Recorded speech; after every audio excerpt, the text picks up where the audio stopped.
नमस्कार दोस्तों, परम ज्ञान YouTube चैनल में आपका स्वागत है। बूढ़ी कबूतरी ने बताया, पत्नी चाहे कितनी भी खराब क्यों ना हो, इन 3 जगहों पर उसका अपमान और संदेह कभी नहीं करना, वरना पूरी जिंदगी बर्बाद फिरते रहोगे। दर्शक बंधु, आज का ये प्रसंग आपके जीवन में एक महत्वपूर्ण भूमिका निभाएगी। दर्शक बंधु, आपका समय नष्ट न करते हुए हम कथा को आरंभ करते हैं। लेकिन आगे बढ़ने से पहले मैं प्रभु श्री राम से विनती करता हूं, जो इस कथा को पूरा देखें उसके जीवन के सारे कष्ट हर लेना और धन दौलत की कभी कमी न होने देना। प्रिय दर्शकों, चलिए कथा शुरू करते हैं। यह कथा प्राचीन समय की है, जब एक परम धार्मिक और दयालु राजा का शासन था। उस राजा की 6 रानियां थीं और उसका राज्य दूर दूर तक फैला हुआ था। राजा केवल एक शासक नहीं, बल्कि अपनी प्रजा के पालक और पथ प्रदर्शक थे। वे अपनी प्रजा को अपनी संतान के समान मानते थे और उनकी भलाई के लिए हर पल समर्पित रहते थे। प्रजा भी अपने राजा से असीम प्रेम करती थी। उनके राज्य में हर ओर सुख शांति का वातावरण था, परंतु एक पीड़ा राजा के हृदय को सदैव विचलित करती रहती थी। राजा की कोई संतान नहीं थी। संतान की प्राप्ति के लिए राजा ने 6 विवाह किए, परंतु किसी भी रानी से उन्हें संतान का सुख नहीं मिला। राजा ने इस समस्या के समाधान के लिए हर संभव प्रयास किया। घर में पूजा पाठ, राज्य के मंदिरों में अनुष्ठान और यज्ञ और धर्म कर्म का हर कार्य वे निष्ठापूर्वक करते। उन्होंने साधु संतों और ऋषियों की सेवा में कोई कमी नहीं रखी। फिर भी भगवान ने उनकी यह प्रार्थना पूरी नहीं की। जैसे जैसे समय बीतता गया, राजा का मन निराशा से भरने लगा। राजा का यह दुख केवल उनका नहीं था, उनकी प्रजा भी उनके इस दर्द को महसूस करती थी। वे निरंतर भगवान से प्रार्थना करते थे कि उनके प्रिय राजा को एक योग्य उत्तराधिकारी का वरदान मिले। लोग मंदिरों में जाकर देवी देवताओं की आराधना करते और मनौतियां मांगते। एक दिन ऐसा आया जब राजा अत्यंत दुखी होकर जंगल की ओर निकल गए। वे शिकार करते करते एक हिरण का पीछा करते हुए घने जंगल में बहुत दूर तक चले गए। राजा जंगल में शिकार करते करते हिरण का पीछा कर रहे थे, लेकिन हिरण कहीं अदृश्य हो गया। उन्होंने उसे ढूंढने का हर संभव प्रयास किया, परंतु वह हिरण उन्हें नहीं मिला। जंगल के गहन पथ पर घूमते घूमते राजा को प्यास लग गई। इस बीच वे अपने मार्ग से भी भटक गए थे। बावजूद इसके राजा ने हार नहीं मानी और अपने घोड़े पर सवार होकर आगे बढ़ते रहे। चारों दिशाओं में घनघोर जंगल था। अचानक राजा को कहीं से कल कल पानी की ध्वनि सुनाई दी। उन्होंने सोचा, यह झरने का स्वर है, शायद यहां पानी मिलेगा। राजा उस आवाज की दिशा में बढ़ने लगे। कुछ दूरी पर उन्हें एक झरना दिखाई दिया। झरने पर पहुंचकर राजा अपने घोड़े से नीचे उतरे और जैसे ही पानी पीने को झुके, तभी उन्हें एक मधुर किंतु चेतावनी भरी आवाज सुनाई दी। आप कौन हैं? क्या आपको दिखाई नहीं देता कि मैं यहां स्नान कर रही हूं? आप यहां कैसे आ गए? राजा चौंक कर पीछे मुड़े और देखा कि एक कन्या झरने में स्नान कर रही थी। अपनी भूल का अनुभव करते हुए उन्होंने तुरंत अपनी दृष्टि नीचे कर ली और क्षमा याचना करते हुए कहा, मुझे अत्यधिक प्यास लगी थी, क्षमा करें, मैं आपको देख नहीं पाया। यदि आप अनुमति दें तो मैं केवल पानी पी लूं और तुरंत यहां से चला जाऊं। वैसे भी मैं इस जंगल में रास्ता भटक गया हूं। आप कौन हैं और इस घने जंगल में अकेली कैसे हैं? राजा की विनम्रता और आदर देखकर वह कन्या उत्तर देने लगी, मैं इसी पास के गांव की रहने वाली हूं। रोज यहां आकर इसी झरने में स्नान करती हूं। यह स्थान जंगल के बीच में है और यहां कोई नहीं आता, इसलिए मैं निश्चिंत रहती हूं। मुझे नहीं पता था कि आज आप यहां आ जाएंगे। कन्या ने आगे कहा, आप अपनी पीठ मोड़कर पानी पी सकते हैं। मैं थोड़ी देर में तैयार हो जाऊंगी और फिर आपको जंगल से बाहर निकलने का मार्ग दिखा दूंगी। इस प्रकार राजा और उस कन्या की यह भेंट एक नई घटना का आरंभ थी, जो आगे चलकर राजा के जीवन में दिव्य परिवर्तन का कारण बनी। राजा ने पानी पिया और वहां से कुछ दूर जाकर एक घने पेड़ की छांव में खड़ा हो गया। उसने अपनी दृष्टि दूसरी ओर कर रखी थी ताकि वह किसी की मर्यादा में विघ्न न डाले। उधर वह कन्या नदी में स्नान कर रही थी। जल्दी जल्दी स्नान करने के बाद वह एक चट्टान की आड़ में जाकर अपने वस्त्र बदलने लगी। थोड़ी ही देर में वह वहां से निकलकर राजा के पास आ गई। राजा के पास आकर वह कन्या विनम्रता से बोली, आपको और जल चाहिए तो मैं ले आऊं। राजा ने कहा, नहीं नहीं, मैं तो पानी पी चुका हूं। अब तुम मुझे अपना परिचय दो और मेरी सहायता करो। कन्या ने कहा, मैंने अपने घर ले जाने के लिए कुछ फल तोड़े हैं। यदि आपको भूख लगी हो तो आप इन्हें ग्रहण कर सकते हैं। क्या आप इन फलों को खाना चाहेंगे? यह कहकर वह बिना राजा के उत्तर की प्रतीक्षा किए टोकरी में रखे फलों को निकालकर झरने के शुद्ध जल से धोने लगी। उसने बहुत सलीके से पत्तों पर वे फल सजाए और राजा को अर्पित किए। राजा मंत्रमुग्ध होकर उस कन्या की सेवा भावना को देख रहा था। उसने श्रद्धा से वह फल ग्रहण किए और फिर पूछा, तुमने अपने लिए कुछ नहीं रखा? तुम नहीं खाओगी? कन्या ने विनम्रता से कहा, आप अतिथि हैं, पहले आप ही ग्रहण करें। फल खाते हुए राजा ने कहा, अब तक तुमने अपने बारे में कुछ नहीं बताया, मैं तुम्हारे बारे में जानना चाहता हूं। कन्या बोली, मेरा नाम रूपा है, मैं पास के गांव कोरसी में रहती हूं। मेरे परिवार में केवल मेरी मां है। हम जंगल से फल और लकड़ियां लेकर उन्हें बेचकर अपना गुजारा करते हैं। घर के पास थोड़ी सी जमीन है जहां अनाज और सब्जियां उगाते हैं। इन्हीं से हमारा जीवन चलता है। रूपा ने फिर विनम्रता पूर्वक कहा, अब मैंने तो आपको अपने बारे में सब कुछ बता दिया, कृपया आप भी अपने बारे में बताएं। आप कौन हैं? राजा ने एक क्षण के लिए सोचा और कहा, जब मैं अगली बार आऊंगा तब तुम्हें अपने बारे में बताऊंगा। रूपा ने सहमति में सिर हिलाया और राजा को गांव का रास्ता बता दिया। राजा वहां से जाने से पहले बोला, रूपा, तुमने यह तो बताया नहीं कि मैं तुम्हें दोबारा कहां मिल सकता हूं।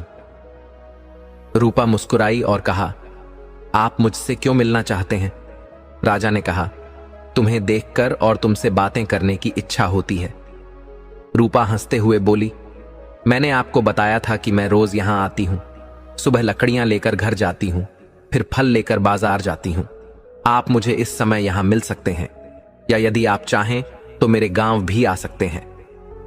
राजा ने उसकी बातों को मन में अंकित किया और फिर राजधानी की ओर प्रस्थान कर गया। लेकिन राजा रूपा के पवित्र सौंदर्य और सरलता से इतना प्रभावित हो गया था कि उसके मन में रूपा से मिलने की व्याकुलता बढ़ने लगी। उसके मन में एक अजीब आकर्षण था जिसे वह समझ नहीं पा रहा था। राजा सोचने लगा कि छह, रानियों के होते हुए भी उसका मन बार बार रूपा की ओर क्यों खींच रहा है। जब यह असहनीय हो गया तो उसने अपनी व्यथा अपने मंत्री को बताई। मंत्री ने विचार कर कहा, महाराज, यदि आपका मन सच में इतना व्याकुल है और वह कन्या योग्य है तो क्यों ना आप उससे विवाह कर लें। हो सकता है वही आपके राज्य को योग्य उत्तराधिकारी प्रदान करे। मंत्री के इस सुझाव से राजा को आश्वासन मिला और अगले ही दिन उसने अपने मंत्री को साथ लेकर रूपा से मिलने का निर्णय किया। झरने के पास पहुंचकर राजा ने रूपा को पुकारा, लेकिन वह वहां नहीं थी।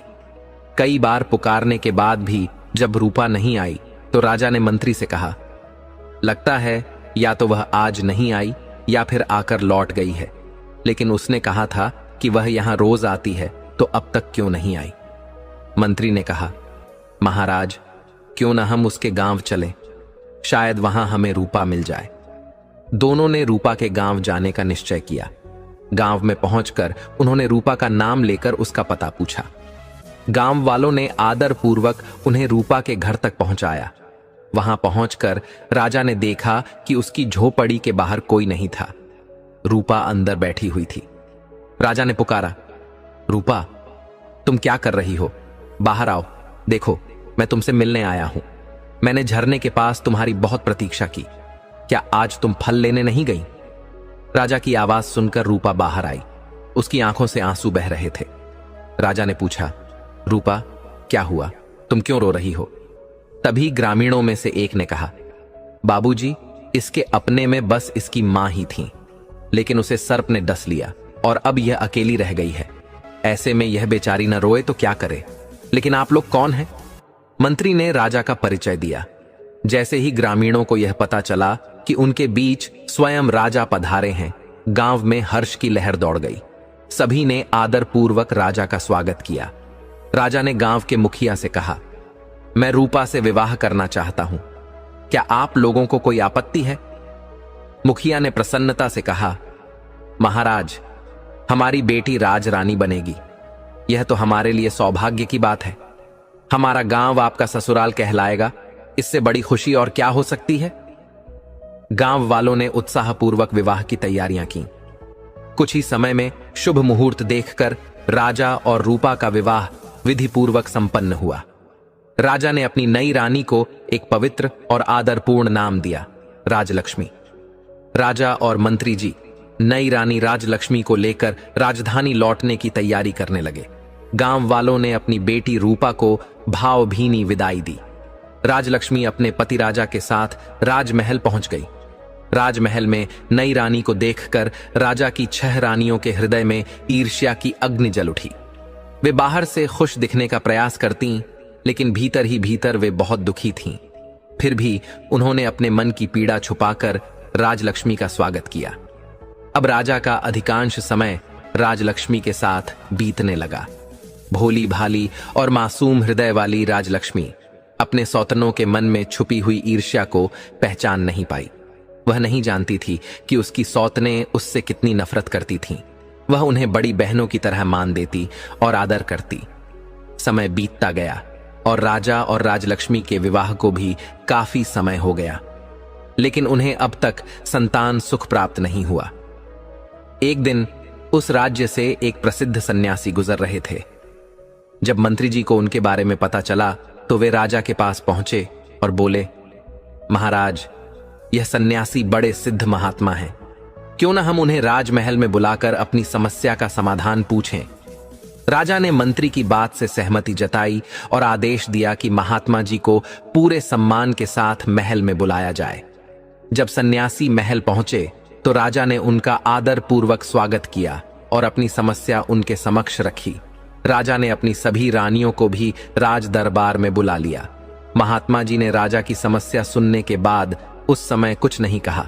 उन्होंने विनम्रता पूर्वक राजा से कुछ दिनों तक महल में रहने की आज्ञा मांगी। राजा ने सहर्ष अनुमति दी और सेवकों को महात्मा जी के लिए उचित व्यवस्था करने का आदेश दिया। साथ ही राजा ने अपनी रानियों को भी निर्देश दिया कि वे महात्मा जी का पूरा आदर सत्कार करें। 6 बड़ी रानियों को महात्मा के फटे पुराने वस्त्र देखकर यह सब अच्छा नहीं लगा। वे उनके प्रति आदर भाव से वंचित रहीं और किसी न किसी बहाने उनकी सेवा करने से मना कर देती। लेकिन राजलक्ष्मी, जो जंगल में पली बढ़ी थी और सादगी की प्रतीक थी, महात्मा जी की सेवा में पूरा मन लगाती। उसे इस बात का कोई घमंड नहीं था कि वह राज्य की रानी है। राजलक्ष्मी ने बिना किसी भेदभाव के पूरी श्रद्धा और निष्ठा से महात्मा की सेवा की। कुछ दिनों बाद महात्मा जी महल से प्रस्थान करने के लिए तैयार हो गए। जाने से पहले उन्होंने सभी को आशीर्वाद दिया और अंत में सबसे छोटी रानी राजलक्ष्मी को अपने पास बुलाकर बोले, पुत्री, तुमने मेरी सच्चे मन से सेवा की है और मेरी देखभाल में कोई कमी नहीं रखी। बहुत जल्दी तुम्हें संतान का सुख प्राप्त होगा। इस महल में शीघ्र ही बच्चों की हंसी खुशी गूंजेगी। महात्मा के इन वचनों को सुनकर राजा और रानी राजलक्ष्मी के हृदय में आनंद उमड़ पड़ा। महात्मा ने उन्हें आशीर्वाद देकर विदा ली और सचमुच कुछ ही समय बाद छोटी रानी गर्भवती हो गई। जब रानी ने राजा को यह शुभ समाचार दिया कि वे पिता बनने वाले हैं, तो राजा की खुशी का ठिकाना नहीं रहा। राजा ने राजलक्ष्मी का और भी अधिक ध्यान रखना शुरू कर दिया। उन्होंने पूरे राजमहल को आदेश दिया कि रानी को किसी भी प्रकार की असुविधा न हो। सभी दासियों को निर्देश दिया गया कि वे रानी की हर इच्छा को तुरंत पूरा करें। राजा ने कुलगुरु से भी कहा कि वे प्रतिदिन रानी को धार्मिक और प्रेरणादायक कथाएं सुनाएं, जिससे उनका मन प्रसन्न और शांत रहे। इस शुभ समाचार से पूरे राज्य में खुशी की लहर दौड़ गई।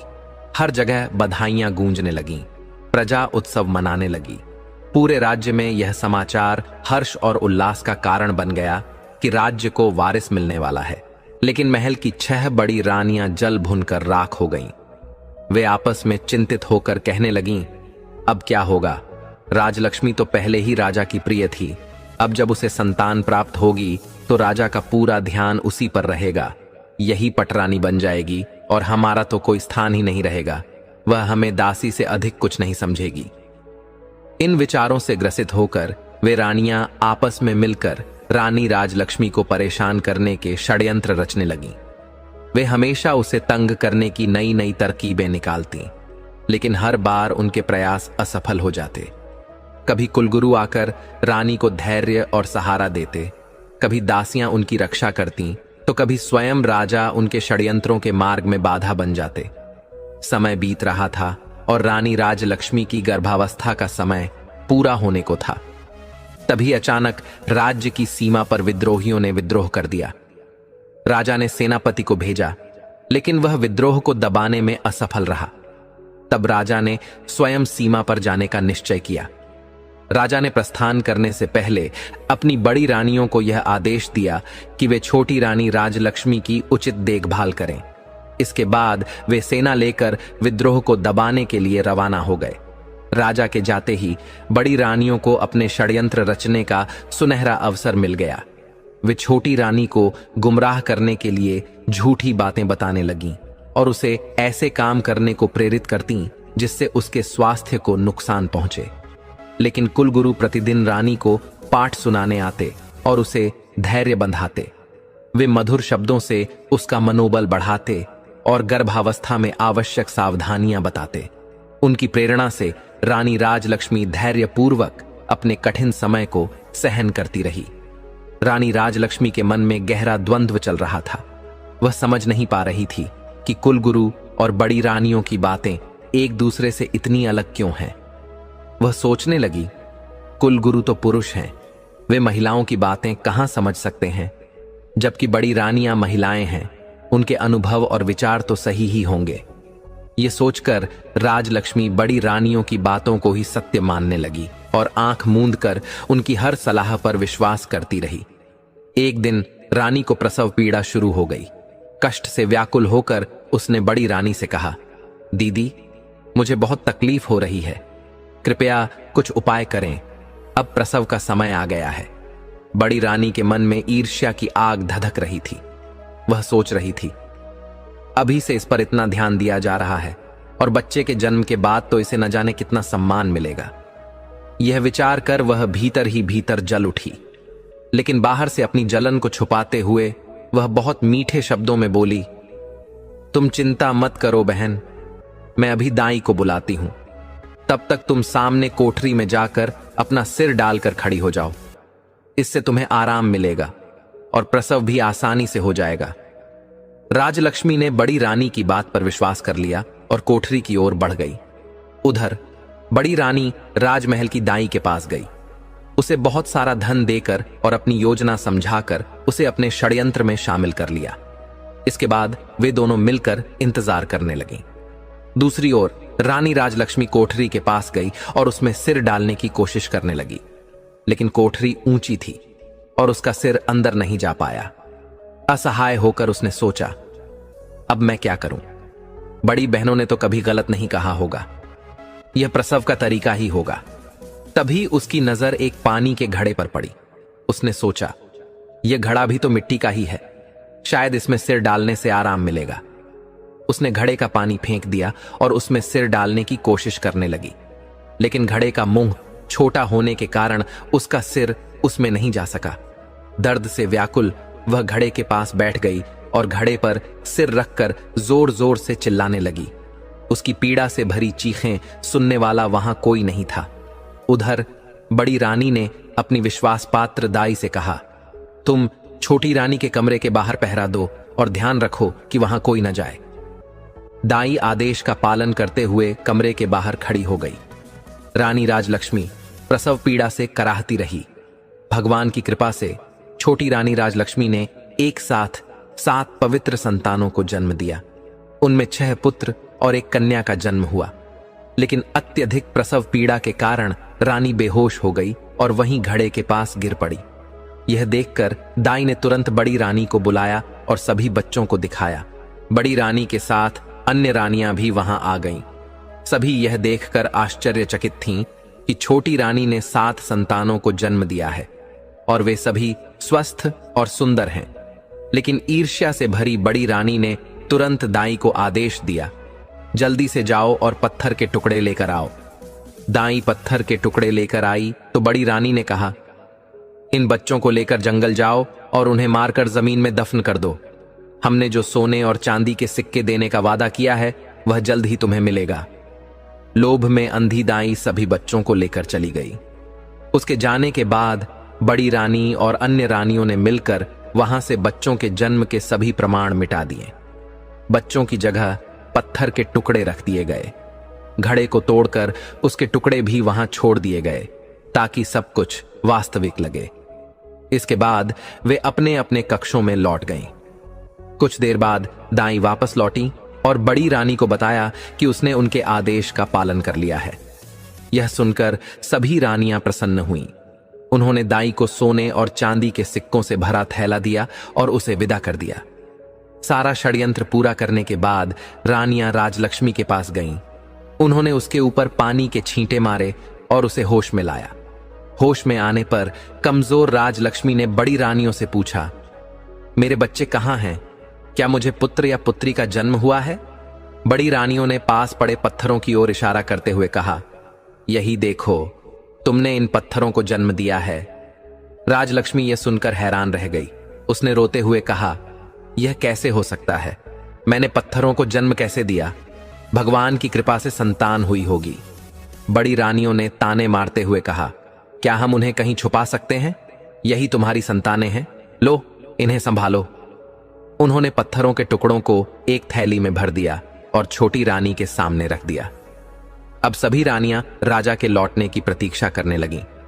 उधर राजमहल में यह झूठी बात फैला दी गई कि छोटी रानी ने पत्थरों को जन्म दिया है। कुछ समय बाद भगवान की कृपा से राजा युद्ध में विजय प्राप्त कर अपने नगर लौटे। उनके स्वागत के लिए भव्य तैयारियां की गईं। परंतु राजा ने देखा कि नगरवासियों के चेहरों पर वह खुशी नहीं थी जिसकी उन्होंने कल्पना की थी। उन्हें यह देखकर आश्चर्य हुआ। राजा जब राजमहल पहुंचे तो पटरानी सहित सभी रानियों ने उनका स्वागत किया, लेकिन छोटी रानी राजलक्ष्मी का चेहरा बेहद उदास था, जबकि अन्य रानियां अत्यधिक प्रसन्न दिख रही थीं। महल के इस विचित्र वातावरण को देखकर राजा चिंतित हो गए। उन्होंने छोटी रानी से पूछा, रानी राजलक्ष्मी, क्या बात है? आप इतनी दुखी क्यों दिख रही हैं? राजलक्ष्मी कुछ कह पाती इससे पहले ही बड़ी रानी ने बोलना शुरू कर दिया, महाराज, ये दुखी क्यों ना हो, इनका भेद जो खुल गया है। राजा को कुछ समझ नहीं आया। उन्होंने गंभीर स्वर में कहा, क्या मतलब है आपके इस कथन का? रानी, स्पष्ट बताएं, क्या हुआ? क्या प्रसव हुआ या नहीं? पटरानी ने झूठे दुख का ढोंग करते हुए कहा, महाराज, हमें बड़ा धोखा दिया गया है। ये भोली और मासूम दिखने वाली रानी असल में छल और धोखे का प्रतीक निकली। ये गर्भवती होने का नाटक करती रहीं और हमें भ्रमित करती रहीं। महाराज, जब प्रसव का समय आया तो हमें जो मिला वह संतान नहीं बल्कि पत्थर थे। वे पत्थर इनके कक्ष में रखे हुए हैं, आप स्वयं चलकर देख लें। राजा, पटरानी और रानी राजलक्ष्मी के कक्ष में गए। वहां पत्थरों के टुकड़े देखकर राजा आश्चर्यचकित रह गए। उन्होंने कहा, यह कैसे संभव है? मानव गर्भ से पत्थर कैसे उत्पन्न हो सकते हैं? पटरानी तुरंत बोली, महाराज, यही तो हम भी कह रहे हैं। यह सब केवल एक छलावा था। हम सब उम्मीद कर रहे थे कि इस बार राज्य को वारिस मिलेगा, लेकिन हमें तो निराशा ही हाथ लगी। पटरानी के इस कथन ने राजा के मन को विचलित कर दिया। उन्हें भी यही लगने लगा कि राजलक्ष्मी ने छल किया है। राजा ने क्रोध से भरकर राजलक्ष्मी की ओर देखा और कहा, रानी, बताइए, आपने हमारे साथ इतना बड़ा छल क्यों किया? क्या आपको हमारे विश्वास और प्रेम का सम्मान नहीं था? यदि ऐसा होता तो हम इसे विधि का विधान मानकर स्वीकार कर लेते, लेकिन आपने हमें झूठी आशा दिखाकर हमारे हृदय को तोड़ा है। राजा ने आगे कहा, हमने आपको अपने जीवन का सबसे बड़ा सम्मान दिया, आपसे प्रेम किया और आदर दिया, लेकिन आपने हमारे इस विश्वास का अपमान किया। अब इसका दंड आपको अवश्य मिलेगा। आज से आप हमारी रानी नहीं रहेंगी, आप अब महल की एक दासी बनकर रहेंगी। क्रोध में जलते हुए राजा ने कहा, अभी हमारे सामने से चली जाइए, अन्यथा क्रोध में मैं कुछ ऐसा कर बैठूंगा जो उचित नहीं होगा। राजा के कठोर शब्द सुनकर छोटी रानी राजलक्ष्मी का हृदय गहरे दुख से भर गया। वह बिना कुछ कहे कक्ष से बाहर निकल गई और एकांत में जाकर रोने लगी। उस घटना के बाद राजमहल में रानी का जीवन अत्यंत कठिन हो गया। बड़ी रानी और अन्य रानियां उसके साथ अत्यधिक अपमानजनक व्यवहार करती। उसे नौकरानियों से भी अधिक कार्य करने के लिए बाध्य किया गया। उसे राजमहल की सफाई जैसे कार्यों में लगा दिया गया। राजलक्ष्मी का दुहक दिन ब दिन बढ़ता गया, लेकिन वह सब कुछ सहने के लिए विवश थी। उसके पास ऐसा कोई प्रमाण नहीं था जिससे वह यह सिद्ध कर पाती कि वह सचमुच गर्भवती थी। उसके हृदय में हमेशा एक ही सवाल रहता, उसके बच्चों का क्या हुआ। कई बार उसके मन में यह विचार आता कि वह राजमहल को छोड़कर अपने गांव लौट जाए और अपनी पुरानी सादगीपूर्ण जीवन शैली को फिर से अपनाए। उसे अपने पुराने जीवन की यादें सताने लगीं, लेकिन फिर यह सोचकर अपना निर्णय बदल देती कि उसके रानी बनने पर गांव वाले कितने खुश थे। वह मन ही मन कहती, अब मैं वहां जाकर अपने दुर्भाग्य की कथा किस मुंह से सुनाऊं। समय बीतता गया। एक दिन जब राजा दरबार में राज्य कार्यों में व्यस्त थे, एक सेवक ने आकर सूचना दी, महाराज, मनसुखा गांव के प्रधान आपसे भेंट करना चाहते हैं। राजा ने प्रधान को दरबार में बुलाने की आज्ञा दी। ग्राम प्रधान ने राजा के सामने झुककर आदरपूर्वक अभिवादन किया और उनके आदेश की प्रतीक्षा में खड़ा हो गया। राजा ने कहा, ग्राम प्रधान जी, बताइए क्या समस्या है। प्रधान ने विनम्रतापूर्वक कहा, महाराज, आपके शासन में कोई समस्या हो ही नहीं सकती। हमारा गांव और पूरा राज्य सुख शांति से भरा हुआ है। लेकिन आज मैं यहां एक अत्यंत चमत्कारिक घटना की सूचना देने आया हूं। यह घटना इतनी अद्भुत है कि मैं सोचता हूं आपको इसके बारे में अवश्य जानना चाहिए। राजा ने उत्सुकतापूर्वक पूछा, प्रधान जी, ऐसी कौन सी चमत्कारिक घटना घटी है, हमें विस्तार से बताइए। ग्राम प्रधान ने कहा, महाराज, हमारा गांव जंगल के पास स्थित है। वहां अनेक पेड़ पौधे हैं, लेकिन हाल के समय में हमने वहां एक विशेष स्थान पर चंपा का पौधा और कई ऊंचे बांस के पौधे देखे हैं। ये पौधे किसी ने लगाए नहीं हैं, वे अपने आप उग आए हैं। शुरू में हमने इस पर अधिक ध्यान नहीं दिया, लेकिन अब हमें महसूस हो रहा है कि यह घटना साधारण नहीं है। बांस के इन पौधों ने चंपा के पौधे को चारों ओर से घेर रखा है, जैसे वे उसकी सुरक्षा कर रहे हों। ऐसा प्रतीत होता है जैसे प्रकृति ने ही इसे विशेष रूप से संरक्षित किया हो। सबसे बड़ी चमत्कार की बात यह है, महाराज, कि इस चंपा के पौधे के फूल कोई तोड़ नहीं सकता। यदि कोई व्यक्ति फूल तोड़ने का प्रयास करता है तो फूल आकाश की ओर ऊंचे हो जाते हैं। महाराज, इतना ही नहीं, उन पौधों से मानवीय आवाज भी सुनाई देती है। चंपा और बांस के पौधे आपस में जैसे इंसानों की तरह बातें करते हैं। ग्राम प्रधान की यह बातें सुनकर राजा अत्यंत आश्चर्यचकित हो गए। उनके साथ दरबार में उपस्थित सभी मंत्री और दरबारी भी हैरान रह गए। राजा ने पूछा, यह कैसे संभव हो सकता है? पौधे मानव की भाषा में कैसे बोल सकते हैं? प्रधान जी, आप हमें बताइए कि ये पौधे आपस में क्या बातें करते हैं। ग्राम प्रधान ने आदरपूर्वक कहा, महाराज, जब कोई व्यक्ति चंपा के पौधे से फूल तोड़ने की कोशिश करता है तो चंपा का पौधा बोलता है, बांस भैया, यह ग्रामीण फूल तोड़ने आए हैं, इन्हें फूल देना है या मैं लघु आकाश। इस पर बांस के पौधे उत्तर देते हैं, ना बहना, लग जा आकाश। इसके बाद चंपा की डालियां इतनी ऊंची उठ जाती हैं कि कोई भी व्यक्ति चाहे कितनी भी कोशिश कर ले उन तक नहीं पहुंच पाता। लंबा डंडा लेकर भी फूलों को तोड़ना असंभव हो जाता है। परंतु महाराज, हर सुबह चंपा के फूल जमीन पर बिखरे मिलते हैं। वे फूल अत्यंत सुगंधित होते हैं। महाराज, गांव वालों ने कई बार फूल तोड़ने की कोशिश की, लेकिन अब तक कोई भी व्यक्ति एक भी फूल तोड़ नहीं पाया।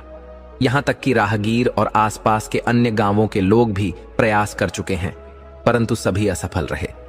अब हमारे गांव में इस पौधे को आकाश चंपा के नाम से बुलाया जाता है। राजा ने प्रधान की यह बातें सुनकर मंत्री को आदेश दिया, मंत्री जी, आप स्वयं जाकर इस अद्भुत घटना की सच्चाई देखें और मुझे इसकी पूरी जानकारी दें। मंत्री ने कहा, जो आज्ञा महाराज, मैं अभी जाता हूं। मंत्री उसी समय ग्राम प्रधान के साथ दरबार से बाहर निकल गए। राजा और अन्य दरबारी यह सब सुनकर चकित थे। सभी इस अद्भुत घटना की सच्चाई जानने के लिए उत्सुक थे। मंत्री और ग्राम प्रधान आकाश चंपा के पौधे के पास पहुंचे।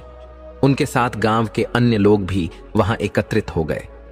सुबह का समय था और चंपा के फूलों की दिव्य सुगंध पूरे क्षेत्र में फैली हुई थी। जब मंत्री जी पौधे के पास पहुंचे तो उन्होंने देखा कि ग्राम प्रधान ने जो बताया था वह सत्य था।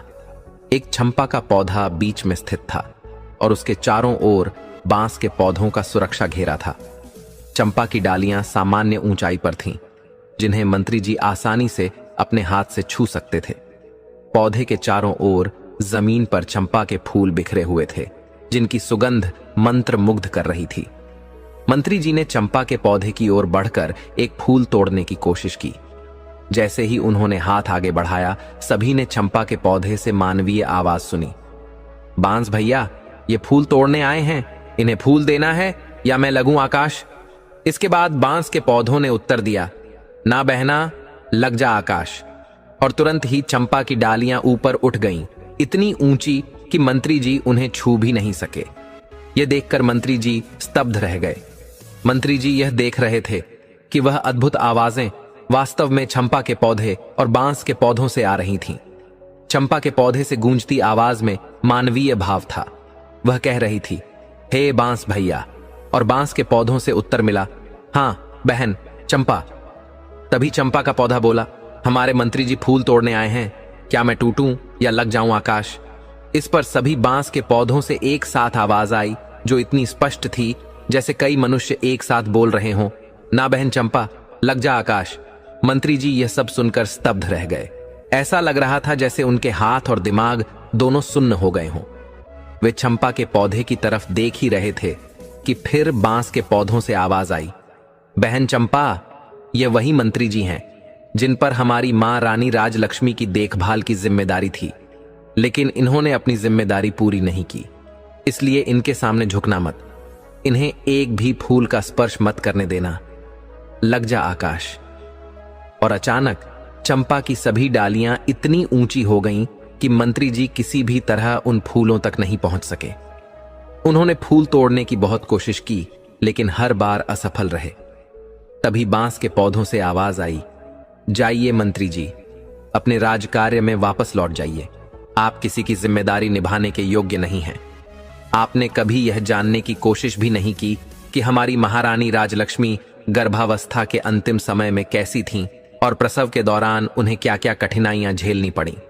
आपने उनकी देखभाल नहीं की, यह आपका अपराध है। अब यहां से चले जाइए।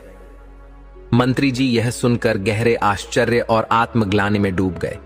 उन्हें एहसास हुआ कि वे सचमुच दिन में केवल एक बार रानी को देखकर आ जाते थे और यह भी काफी नहीं था। वे सोचने लगे कि यह पौधे कैसे उनके कर्तव्यों के बारे में इतनी सटीक जानकारी रख सकते हैं। उन्हें अब यह महसूस हुआ कि उन्होंने वास्तव में अपनी जिम्मेदारी पूरी तरह से नहीं निभाई। अब उनके मन में यह विचार आया कि क्या रानी राजलक्ष्मी के साथ कोई बड़ा षड्यंत्र हुआ है। वे सोचने लगे, क्या कुछ ऐसा है जो मुझे नहीं पता? आखिर सच्चाई क्या है?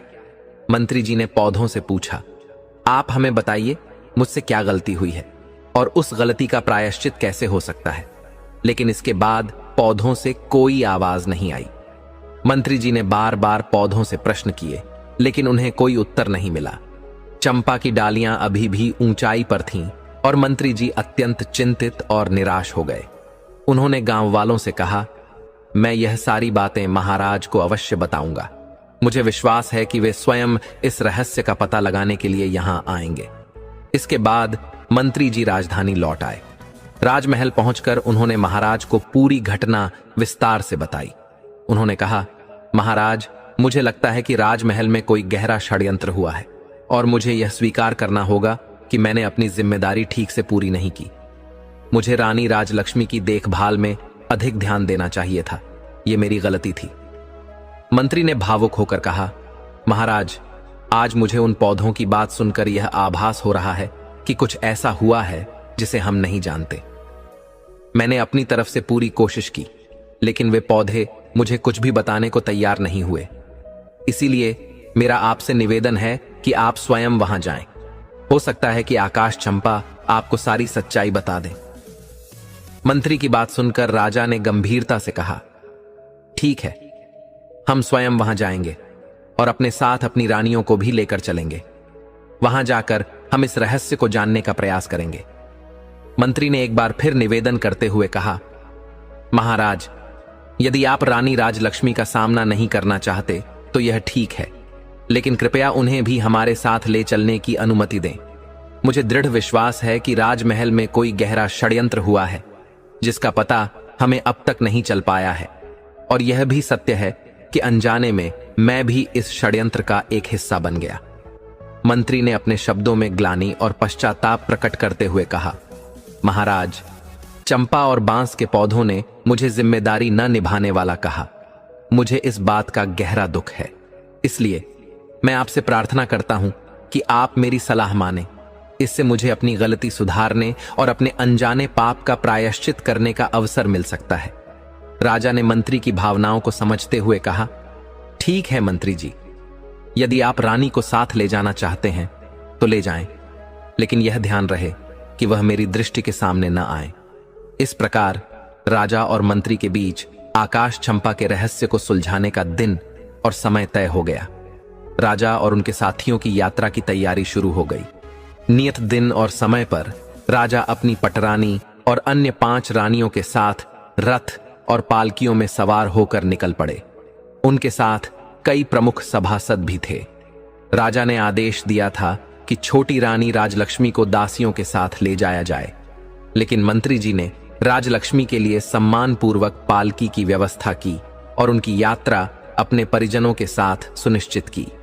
मंत्री जी अब भी आत्मग्लानि से भरे हुए थे।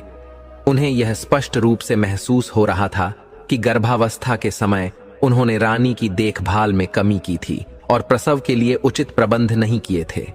अब उन्हें पूरा विश्वास था कि रानी ने कोई छल नहीं किया। उनके साथ बड़ा षड्यंत्र हुआ है। राजा का काफिला धीरे धीरे चलता हुआ गांव के पास पहुंचा।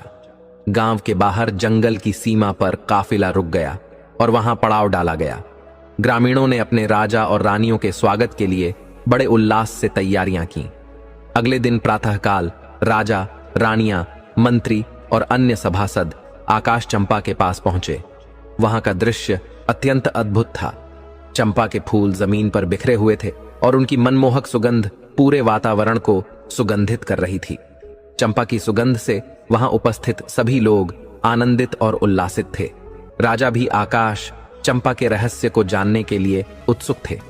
सभी रानियां राजा के पास बैठी थीं, परंतु छोटी रानी राजलक्ष्मी मंत्री जी की पत्नी के पास अलग बैठी हुई थीं। तभी पटरानी ने महाराज से निवेदन किया, महाराज, यदि आपकी आज्ञा हो तो मैं कुछ चंपा के फूल ले लूं। राजा ने सहजता से कहा, हां रानी साहिबा, क्यों नहीं, आप अवश्य फूल तोड़ सकती हैं। यह सुनते ही दूसरी रानी ने कहा, महाराज, मेरी भी चंपा के फूल तोड़ने की इच्छा है। इनकी सुगंध इतनी मोहक है कि मैं खुद को रोक नहीं पा रही हूं। यदि आपकी अनुमति हो तो मैं भी कुछ फूल ले लूं। तीसरी रानी ने भी उत्साहपूर्वक अनुरोध किया, महाराज, मुझे भी फूल चुनने की अनुमति दें।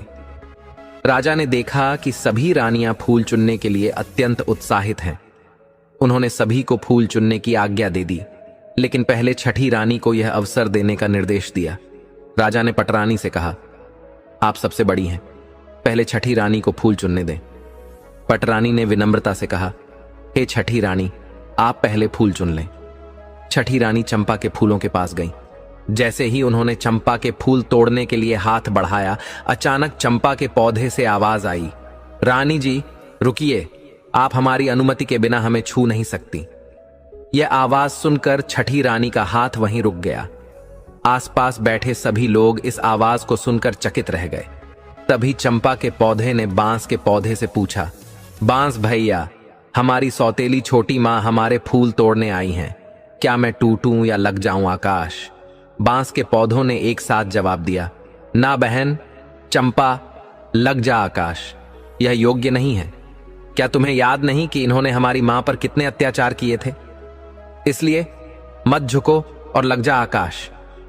इतना सुनते ही चंपा की डालियां ऊपर उठने लगीं और आकाश को छूने लगीं।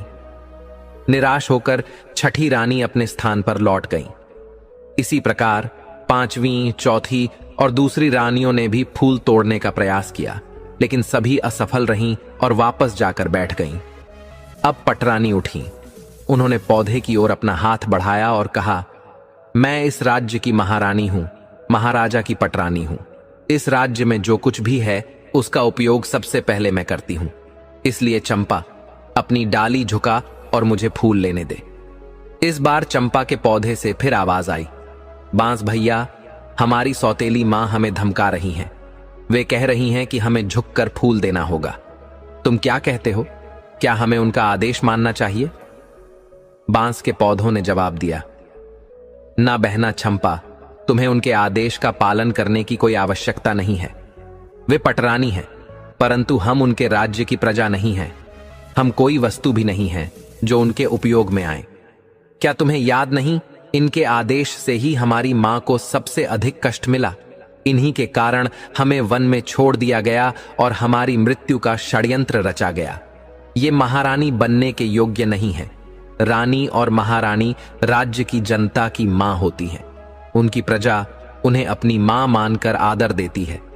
लेकिन इन रानियों ने तो माता होने का कर्तव्य ही नहीं निभाया। इन्होंने हमें संरक्षण देने के बजाय हमारा विनाश किया। ये हमारी संहारक है। बहन चंपा, तुम अपनी सुगंधित फूलों की पवित्रता इन हाथों में कैसे सौंप सकती हो? इसलिए तुम झुको मत, तुम आकाश में ही रहो। इनका स्पर्श भी तुम्हें नहीं होना चाहिए। यह बातें सुनकर बड़ी रानी का सिर शर्म से झुक गया। राज्य के सभासद, जनता और ग्रामीणों के सामने उनका इतना बड़ा अपमान हुआ कि वह कुछ कहने की स्थिति में नहीं रही। उनकी इच्छा थी कि बांस और चंपा के पौधे को काटकर टुकड़े टुकड़े करवा दें, लेकिन वे ऐसा नहीं कर सकती थीं। मजबूर होकर वे अपने स्थान पर जाकर बैठ गईं। चंपा की डालियां धीरे धीरे अपनी सामान्य ऊंचाई पर लौट आईं। अब राजा खुद उठे और फूल तोड़ने के लिए आगे बढ़े। जैसे ही उन्होंने चंपा के पौधे के पास जाकर हाथ बढ़ाया, चंपा के पौधे से आवाज आई, नहीं महाराज, आप यह भूल कभी मत कीजिएगा। आपको फूल तोड़ने से रोकने के लिए मुझे अपने भाई बांस से अनुमति लेने की आवश्यकता नहीं है। यहां तक कि यदि वे अनुमति दें भी, तब भी मैं आपके हाथों में नहीं आऊंगी। इसलिए आप फूल तोड़ने का विचार त्याग दीजिए। यह सुनकर राजा स्तब्ध रह गए। उन्होंने चंपा से पूछा, मैं इस देश का राजा हूं। मैंने कभी किसी के साथ अन्याय नहीं किया। मैं अपनी प्रजा को अपनी संतान मानता हूं और उनकी देखभाल करता हूं। मैंने कभी किसी पशु पक्षी को भी नुकसान पहुंचाने की नहीं सोची। फिर तुम ऐसा क्यों कह रही हो? चंपा के पौधे से आवाज आई, महाराज, आप अपनी प्रजा को संतान मानते हैं, परंतु आप वही विश्वास करते हैं जो दूसरों ने आपसे कहा। आपने कभी सच्चाई जानने का प्रयास नहीं किया। आपने प्रजा को संतान माना, लेकिन अपनी ही संतानों का हाल जानने की कोशिश कभी नहीं की। क्या आपने कभी यह जानने का प्रयास किया कि आपकी संतान कहां है, कैसी है? आपने अपनी गर्भवती पत्नी की सुरक्षा भी नहीं की। आपसे विश्वास और न्याय की उम्मीद रखने वाली सच्ची नारी को धोखेबाज ठहराकर आपने उसे नौकरानी बना दिया। इस प्रकार हमारी मृत्यु के षड्यंत्र में आप भी सहभागी बन गए। महाराज, जब आप अपनी पत्नी को ही सुरक्षा नहीं दे सके तो किसी और को क्या सुरक्षा देंगे? राजा गहरे पश्चाताप में डूब गए। उन्होंने पूछा, तो क्या अब कोई भी तुम्हारे फूल नहीं तोड़ सकेगा? चंपा के पौधे ने उत्तर दिया, यह जानने का अधिकार आपको नहीं है महाराज। अब आप यहां से जाएं और अपने राज्य का संचालन करें, युद्ध करें और प्रजा की देखभाल करें। लेकिन याद रखें, आपकी प्रजा आपकी संतान है, परंतु उनकी देखभाल करते हुए आपने अपनी ही संतानों की रक्षा नहीं की। राजा के पास कहने को कोई शब्द नहीं बचे। वे चुपचाप अपने स्थान पर लौट आए और गहरे विचारों में डूब गए। मंत्री जी ने महाराज से निवेदन किया, महाराज, यदि आप अनुमति दें तो छोटी रानी राजलक्ष्मी को एक बार चंपा के फूल तोड़ने के लिए भेजा जाए। महाराज कुछ कहने ही वाले थे कि पटरानी बीच में बोल पड़ी, मंत्री जी, जो फूल स्वयं महाराज के हाथों भी नहीं टूटे, वे इस धोखेबाज रानी के हाथों कैसे टूट सकते हैं? मंत्री जी ने एक प्रश्नवाचक दृष्टि से महाराज की ओर देखा। अब तक चंपा और बांस के पौधों से हुई बातों ने राजा के मन में भी संदेह उत्पन्न कर दिया था। कहीं न कहीं उन्हें यह विचार आने लगा था कि संभवतः रानी राजलक्ष्मी के साथ वास्तव में कोई बड़ा षड्यंत्र हुआ था। उन्होंने इस रहस्य को सुलझाने का निश्चय किया और मंत्री जी को अनुमति दे दी। राजा ने कहा, ठीक है मंत्री जी, आप रानी राजलक्ष्मी को चंपा के पौधे के पास ले जाइए। मंत्री जी ने रानी से कहा, रानी साहिबा, आप चलकर चंपा के फूल तोड़ने का प्रयास करें। रानी ने पौधे की ऊंचाई को देखकर कहा, मंत्री जी, ये डालियां इतनी ऊंची हैं, मेरे हाथ वहां तक कैसे पहुंचेंगे? मंत्री जी ने उत्तर दिया, रानी जी, आप बस एक बार कोशिश करके देखिए। पहले भी कई लोगों ने प्रयास किया, लेकिन कोई सफल नहीं हुआ। आपने अभी देखा कि महाराज भी फूल नहीं तोड़ सके। यदि आपसे भी न हो तो कोई बात नहीं, बस एक बार प्रयास कीजिए। मंत्री जी के समझाने पर रानी ने हिम्मत जुटाई और चंपा के पौधे के पास गईं। उन्होंने प्यार से चंपा के तने को छुआ और सहलाने लगीं। रानी को ऐसा लगा जैसे उस स्पर्श से उन्हें असीम आनंद और शांति मिल रही हो। तभी चंपा के पौधे से आवाज आई, भैया बांस। आवाज भावुक और कांपती हुई थी। बांस के पौधे ने पूछा, बहन चंपा, तुम रो रही हो? चंपा ने कहा, भैया, हमारी मां ने हमें स्पर्श किया है। उनके कोमल हाथों का पहला स्पर्श पाकर मैं आनंदित हो गई हूं। मेरा हृदय भावुक हो गया है। आज मैं द्रवित हूं। मुझे आदेश दें कि मैं क्या करूं। मेरी इच्छा है कि मैं अपने सभी फूल मां के चरणों में समर्पित कर दूं। बांस के पौधों से एक साथ आवाज आई, हां बहन चंपा, यही सही है। तुम्हारा दिल जो कह रहा है वही करो। मां के चरणों में स्वर्ग है। अपने फूलों को उनके चरणों में अर्पित कर दो। यह सुनकर सभी ने देखा कि चंपा की डालियां झुककर रानी राजलक्ष्मी के चरणों को छूने लगीं। डालियां उनके चारों ओर फैल गईं और रानी के ऊपर चंपा के फूलों की वर्षा होने लगी। रानी राजलक्ष्मी के सिर से लेकर पैरों तक चंपा के सुगंधित पुष्प ढक गए। रानी ने फूलों को सहलाते हुए अपने आंसुओं को रोकने का प्रयास किया, लेकिन उनकी आंखों से भावनाओं का सागर बह निकला। यह दृश्य देखकर वहां उपस्थित सभी लोग, राज्य के सभासद, ग्रामीण और कर्मचारी, आंखों में आंसू लिए भाव विभोर हो गए। राजा भी अपने स्थान से उठे और पौधों से पूछा, तुम कौन हो? क्या तुम देवता हो, मनुष्य हो या किसी अन्य लोक के प्राणी? तुमने किसी को अपने फूल तोड़ने नहीं दिए, लेकिन अब तुम रानी राजलक्ष्मी के चरणों में अपने फूल अर्पित कर रहे हो। यह सब क्या है? मुझे विस्तार से बताओ। चंपा के पौधे ने कहा, राजन, मैं और ये 6 बांस आपके और रानी राजलक्ष्मी की ही संतान हैं। हम 7 भाई बहन हैं। मुझसे बड़े 6 भाई और मैं सबसे छोटी बहन हूं। जब हमारा जन्म हुआ, हमारी मां प्रसव पीड़ा से बहुत कष्ट में थी। उन्होंने आपकी पटरानी और राज्य की महारानी से सहायता मांगी, लेकिन पटरानी ने हमारी मां को एक कोठरी में मुंह डालकर खड़ा होने को कहा। वह कोठरी इतनी ऊंची थी कि हमारी मां ने पानी पीने के घड़े में सिर डालने का प्रयास किया, लेकिन घड़े का मुंह छोटा होने के कारण उनका सिर अंदर नहीं जा पाया। वे घड़े के ऊपर सिर रखकर दर्द से कराहती रहीं। उनकी यह स्थिति देखकर भी कोई उनकी मदद के लिए आगे नहीं आया। पटरानी और अन्य रानियां उन्हें तड़पता छोड़कर चली गईं। ईश्वर की कृपा से हम 7 भाई बहन का जन्म उसी अवस्था में हुआ। पटरानी ने सोचा था कि हमारी मां अपना सिर कोठरी में रखेगी और ऊंचाई से हमारा जन्म होगा। ऊंचाई से गिरने के कारण हमारी मृत्यु हो जाएगी, परंतु भगवान की लीला अचिंत्य है। ऐसा नहीं हुआ। हम सभी जीवित रहे, लेकिन उस समय हमारी मां प्रसव की पीड़ा में बेहोश होकर भूमि पर गिर पड़ी। महारानी ने तुरंत एक दाई को बुलाया। दाई को धन का लोभ देकर महारानी ने हमें जंगल में ले जाकर मारने और जमीन में दफनाने का आदेश दिया। दाई को भेजने के बाद महारानी ने हमारी मां के पास कुछ पत्थरों के टुकड़े रख दिए ताकि उन्हें यह कभी पता न चले कि उनके बच्चे जीवित थे। हमारी मां को यह नहीं पता चल पाया कि उनके बच्चों का जन्म हुआ और वे कहां गए। आपने, राजा, भी दूसरों की बातों पर विश्वास करते हुए हमारी मां को धोखेबाज ठहरा दिया। राजा ने पूछा, लेकिन यदि दाई ने तुम सबको मारकर जमीन में दबा दिया था तो तुम पौधे कैसे बन गए? चंपा ने उत्तर दिया, महाराज, ईश्वर की लीला महान है। जब दाई हमें लेकर जंगल में आई तो अचानक एक जोरदार आंधी आ गई। वह हमें महल के बगीचे में ही दफनाना चाहती थी, लेकिन यह डर था कि कोई उसे देख न ले। इसी कारण वह हमें लेकर इस घने वन में आ गई। यहां आने के बाद जब वह मिट्टी खोदने लगी, तभी आकाश मार्ग से परियों की रानी अपनी सखियों के साथ वन में भ्रमण के लिए आईं। उनकी दृष्टि हम पर पड़ी। उन्होंने हमें अपनी गोद में उठा लिया। उनकी दिव्य शक्ति के कारण बहुत तेज आंधी चल पड़ी और दाई हमें खोजती रह गई। जब हम दाई को नहीं मिले तो उसने सोचा कि हम आंधी में कहीं उड़ गए हैं। डर के मारे उसने महल जाकर महारानी से झूठ कह दिया कि उसने हमें मारकर जमीन में दबा दिया है। उसे भय था कि सच्चाई जानने पर महारानी उसे मार डालेंगी। परियों की रानी ने हमें अपनाया। उन्होंने मेरे भाइयों को बांस के पौधे और मुझे चंपा के पौधे में बदल दिया। उनकी कृपा से हमें हमारी सारी स्मृतियां हैं। हम पहचानते हैं कि हमारे साथ क्या हुआ और उसी अनुसार व्यवहार करते हैं। उनकी कृपा से ही हम मानव की आवाज में बात कर पा रहे हैं।